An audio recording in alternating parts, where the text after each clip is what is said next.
오늘도 어김없이 새벽 5시에 눈을 뜹니다. 알람 소리가 울리기 전에 이미 잠에서 깨어 있는 날이 더 많습니다. 몸이 시간을 기억하고 있나 봅니다. 간단히 세면을 하고 아내가 미리 준비해둔 도시락을 챙겨 집을 나섭니다. 아직 거리는 조용하고 가로등 불빛만이 새벽 공기를 밝히고 있습니다. 택배센터에 도착하면 이미 동료들이 분주히 움직이고 있습니다. 오늘 배송할 물건들이 구역별로 정리되어 있습니다. 저의 담당 구역은 주로 오래된 빌라와 다세대 주택들이 밀집된 곳입니다. 엘리베이터가 없는 곳이 대부분이라 하루 종일 계단을 오르내려야 합니다. 하지만 이미 익숙해진 일상입니다. 트럭에 짐을 싣고 첫 번째 배송지로 향합니다. 아직 해가 완전히 뜨지 않은 시간이지만 벌써 몇 번째 집을 다녀온 후였습니다. 무거운 생수 박스부터 작은 편지 봉투까지 크기와 무게도 제각각입니다. 매일 반복되는 일이지만 그 안에 담긴 사람들의 마음은 모두 다릅니다. 해가 중천에 떠오를 무렵 평소보다 더 많은 짐을 실은 채로 한 빌라 단지에 도착했습니다. 4층 건물인데 엘리베이터가 없어서 늘 힘든 곳 중 하나입니다. 오늘은 특히 생수 한 박스와 쌀 포대까지 4층으로 가져가야 했습니다. 어깨끈을 단단히 매고 한 번에 들고 갈 수 있는 만큼 최대한 챙겨 들었습니다. 한 계단, 두 계단 오르기 시작했습니다. 벌써 등에 땀이 맺히기 시작합니다. 3층까지 올라왔을 때는 숨이 가빠와서 잠시 멈춰 서야 했습니다. 손목 시계를 보니 벌써 오후 2시가 넘었습니다. 점심도 걸은 채로 계속 배송을 하고 있었습니다. 마지막 힘을 내어 4층까지 올라갔습니다. 402호 벨을 눌렀습니다. 잠시 후 문이 열리면서 30대 중반쯤 되어 보이는 여성이 나왔습니다. 그 옆에 초등학생 정도로 보이는 아이가 엄마 손을 잡고 서 있었습니다. 아이는 다른 아이들에 비해 조금 작아 보였고 얼굴이 유난히 하얗고 야윈 편이었습니다. 짐을 건네드리면서 여성분과 잠시 대화를 나누었습니다. 아이가 몸이 많이 약해서 학교보다는 집에서 보내는 시간이 많다고 하셨습니다. 그래서 외출이 어려워 생필품 대부분을 온라인으로 주문한다고 하셨습니다. 아이는 말없이 저를 올려다보고 있었습니다. 맑은 눈동자가 인상적이었습니다. 짐을 다 건네드리고 계단을 내려가려는데 등 뒤에서 작은 발소리가 따라오는 것을 느꼈습니다. 돌아보니 그 아이가 물 한 병을 들고 조심스럽게 다가오고 있었습니다. 아저씨, 이거 드세요. 아이의 작은 손에 들린 시원한 물병을 받았습니다. 그 순간 목이 얼마나 말랐는지 새삼 느꼈습니다. 아이는 수줍어하며 다시 엄마 뒤로 숨었습니다. 저는 그 물을 마시며 계단을 내려갔습니다. 그렇게 고마운 물 한 모금이 있었나 싶었습니다. 그 다음 주, 또 그 집에 배송할 물건이 있었습니다. 이번에도 무거운 생수와 몇 가지 생활용품들이었습니다. 계단을 오르며 지난번 그 아이가 준 물을 생각했습니다. 그런 작은 배려가 얼마나 큰 힘이 되는지 그때 처음 알았습니다. 402호 벨을 누르기 전에 문 앞을 보니 작은 봉지 하나가 놓여 있었습니다. 안에는 물 한 병과 작은 과자, 그리고 색종이로 접은 종이약 하나가 들어 있었습니다. 종이약 날개에는 작은 글씨로 아저씨 힘내세요 라고 적혀 있었습니다. 그날 이후로 그 집에 갈 때마다 문 앞에는 항상 작은 선물이 놓여 있었습니다. 때로는 물과 간식, 때로는 손편지와 종이약, 어떤 날은 아이가 직접 그린 그림도 있었습니다. 그 그림 속에는 항상 웃고 있는 택배기사가 그려져 있었습니다. 몇 달이 지나면서 저는 그 집에 가는 것이 기다려지기 시작했습니다. 아무리 힘든 하루라도 그 아이의 작은 선물을 받으면 기운이 났습니다. 다른 집들에서 받는 차가운 시선이나 불친절한 말들도 그 아이를 생각하면 견딜 수 있었습니다. 어느 여름날, 유난히 더운 날씨에 무거운 짐을 지고 계단을 오르고 있었습니다. 온몸이 땀으로 흠뻑 젖어 있었고 숨이 차서 한 계단 오를 때마다 멈추어 서야 했습니다. 그때 아이가 집 안에서 나와 저를 보고 있었습니다. 아저씨, 진짜 대단하세요. 아이의 맑은 목소리가 들렸습니다. 전 아저씨가 좀 멋있다고 생각해요. 그 말을 들은 순간 가슴이 뭉클해졌습니다. 지금까지 살아오면서 누군가가 저를 멋있다고 말해준 적이 언제였을까요? 아이는 다시 집 안으로 들어갔지만 그 말은 계속 제 머릿속에 남아 있었습니다.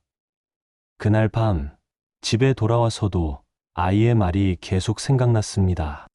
택배기사라는 직업을 가진 지 벌써 8년이 되었습니다. 처음에는 이 일이 임시적일 거라고 생각했습니다.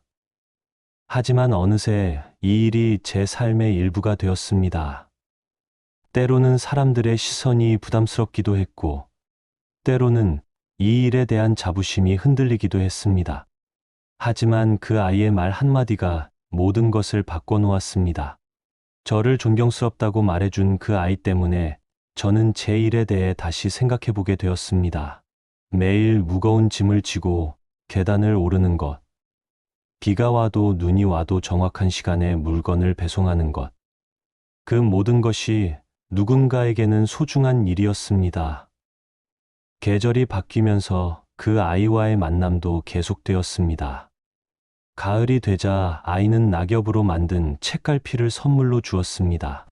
겨울이 되자 손으로 짠 작은 목도리를 건네주었습니다. 아이의 엄마가 만들어주신 것이라고 했습니다. 그 목도리를 목에 두르고 배송을 다니면서 저는 많은 것을 느꼈습니다. 추운 겨울날 따뜻한 목도리 하나가 주는 온기는 단순히 몸을 따뜻하게 해주는 것 이상이었습니다. 그것은 누군가의 마음이 담긴 선물이었고, 저를 생각해주는 사람이 있다는 증거였습니다. 봄이 되자 아이는 조금 더 건강해 보였습니다. 얼굴에 혈색이 돌았고, 목소리도 더 또렷해졌습니다. 여전히 다른 아이들보다는 작고 약해 보였지만, 처음 만났을 때보다는 훨씬 나아 보였습니다. 어느 날, 아이가 처음으로 긴 편지를 써서 주었습니다. 아직 초등학생이라 글씨가 삐뚤빼뚤하고 맞춤법도 틀린 곳이 많았지만 그 편지는 제가 받아본 어떤 편지보다 소중했습니다. 편지에는 아이의 솔직한 마음이 담겨 있었습니다. 처음에는 택배기사 아저씨가 무서웠다고 했습니다. 하지만 시간이 지나면서 아저씨가 얼마나 열심히 일하는지 알게 되었다고 했습니다. 무거운 짐을 혼자서 들고 높은 계단을 오르는 모습을 보면서 정말 대단하다고 생각했다고 했습니다. 그리고 편지 마지막에는 이런 글이 적혀 있었습니다. 아저씨, 덕분에 우리 집에 필요한 물건들이 항상 정확하게 왔어요. 아저씨가 없었다면 엄마와 저는 많이 불편했을 거예요. 정말 고마워요. 그 편지를 읽으면서 저는 울컥했습니다. 그동안 제가 하는 일이 단순히 물건을 배송하는 것이 아니라 누군가의 삶을 도와주는 일이라는 것을 깨달았습니다. 특히 몸이 불편하거나 외출이 어려운 사람들에게 택배는 꼭 필요한 서비스였습니다. 하지만 현실은 항상 따뜻하지만은 않았습니다. 어떤 사람들은 택배기사를 하대하기도 했고 짜증을 내기도 했습니다. 물건이 조금 늦게 도착했다고 화를 내는 사람도 있었고, 배송비가 비싸다고 불평하는 사람도 있었습니다. 특히 어려웠던 날이 있었습니다. 한 아파트 주민이 택배를 받으면서 무례한 말을 했습니다. 마치 저를 사람 취급하지 않는 것 같은 말투였습니다. 그날은 유난히 힘들었고, 집에 돌아가는 길에 정말 이 일을 그만두고 싶다는 생각이 들었습니다. 하지만 그때 그 아이의 얼굴이 떠올랐습니다. 저를 존경스럽다고 말해준 그 아이, 항상 작은 선물로 격려해 준 그 아이를 생각하니 다시 힘이 났습니다. 모든 사람이 저를 무시하는 것은 아니었습니다. 적어도 한 명의 아이는 저를 멋있다고 생각해 주었습니다. 그렇게 1년이 지났습니다. 그 아이는 이제 한 학년 올라갔고 예전보다 훨씬 건강해 보였습니다. 가끔은 학교에 가는 모습도 볼 수 있었습니다. 여전히 다른 아이들보다는 조심스럽게 걸었지만 밝은 표정으로 가방을 메고 나가는 모습을 보면 저도 덩달아 기분이 좋아졌습니다. 어느 날 아이가 학교에서 쓴 장문을 보여주었습니다. 제목은 내가 존경하는 사람이었습니다. 아이는 그 장문에서 저에 대해 썼습니다. 비가 와도 눈이 와도 정확한 시간에 물건을 가져다 주는 택배기사 아저씨. 무거운 짐을 혼자서 들고 높은 계단을 오르는 택배기사 아저씨. 항상 친절하게 웃어주는 택배기사 아저씨에 대해 썼습니다. 그 장문을 읽으면서 저는 제가 하는 일에 대해 다시 한번 생각해 보았습니다. 택배기사는 단순히 물건을 배송하는 사람이 아니라 사람들의 삶을 연결해주는 사람이었습니다. 멀리 있는 가족이 보낸 선물을 전해주기도 하고 급하게 필요한 물건을 제때 배송해주기도 했습니다. 특히 그 아이네 가족처럼 외출이 어려운 사람들에게는 더욱 소중한 존재였습니다. 저 하나 때문에 그들의 일상이 훨씬 편해졌고 필요한 물건들을 집에서 편안하게 받을 수 있었습니다. 이제 저는 제 일에 대해 자부심을 느낍니다. 물론 여전히 힘든 일이고 때로는 사람들의 차가운 시선을 받기도 합니다. 하지만 그 모든 것을 이겨낼 수 있는 힘이 있습니다. 바로 저를 존경한다고 말해준 그 아이의 말입니다.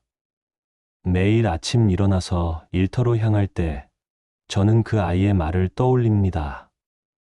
아저씨, 진짜 대단하세요. 전 아저씨가 멋있다고 생각해요. 그 말이 저를 일으켜 세웁니다. 그 말이 저에게 용기를 줍니다. 오늘도 저는 무거운 짐을 지고 계단을 오릅니다. 땀이 흐르고 숨이 차지만 저는 걸음을 멈추지 않습니다. 누군가는 제가 배송하는 물건을 기다리고 있을 것이고 누군가는 저의 도움을 필요로 할 것입니다. 가끔 힘들 때면 저는 그 아이가 준 작은 선물들을 생각합니다. 물 한 병, 작은 과자, 종이약, 손편지, 그리고 무엇보다 따뜻한 말 한마디. 그 모든 것이 저에게는 세상에서 가장 소중한 선물이었습니다. 저는 택배기사입니다. 매일 수많은 물건을 배송하고 수많은 사람들을 만납니다. 때로는 감사의 인사를 받기도 하고 때로는 불평을 듣기도 합니다. 하지만 그 모든 것을 통해 저는 제가 하는 일의 가치를 배웠습니다. 그 작은 아이가 저에게 가르쳐 준 것은 단순히 격려의 말이 아니었습니다. 그것은 제 존재의 가치를 일깨워 준 소중한 가르침이었습니다. 누군가에게는 꼭 필요한 사람이 되는 것, 누군가의 삶에 도움이 되는 것. 그것이 바로 제가 하는 일의 진정한 의미였습니다. 이제 저는 당당하게 말할 수 있습니다. 저는 택배기사입니다. 그리고 저는 존경받는 택배기사입니다. 한 아이의 순수한 마음이 저에게 가르쳐 준 것처럼 제가 하는 일은 누군가에게 꼭 필요한 소중한 일입니다. 앞으로도 저는 이 일을 계속할 것입니다. 무거운 짐을 지고 높은 계단을 오르는 것이 힘들어도 비가 와도 눈이 와도 정확한 시간에 물건을 배송할 것입니다. 그리고 언젠가 또 다른 누군가가 저를 필요로 할 때 저는 기꺼이 그들의 곁에 있을 것입니다. 저는 택배기사입니다. 그리고 저는 존경받는 택배기사입니다.